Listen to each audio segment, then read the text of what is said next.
Oh, mga DDLs, nakita niyo yung picture ko, 2016 yan. Dati akong DDS. Oh, alam nyo, hindi ako loyalista gaya ng mga sinasabi nyo. Diyos ko po. Oh, nung pinaglalaban ni President Marcos yung yung katiwalian, nung umpisa na yung investigasyon, doon ko na napagtanto na alam nyo, mag-research kayo.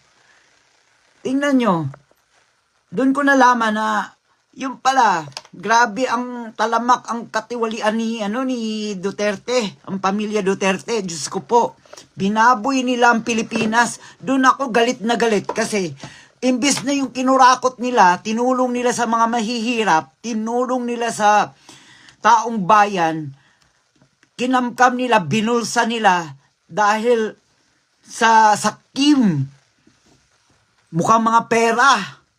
No, hindi nila iniisip yung yung mga taong naghihirap sa bansa natin. Dapat yung mga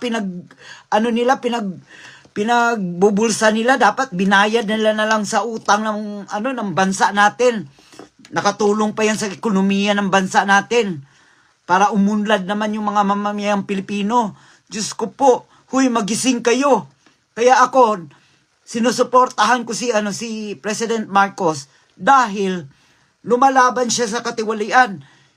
Mas lalo niya siyang inaapi habang tahimik lang na nagtatrabaho yung presidente, habang inaapi niyo siya.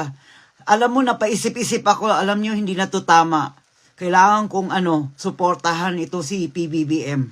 Dahil para naman to sa bayan natin eh. May political will siya. Hoy, magising na kayo! Hoy, mga ugok!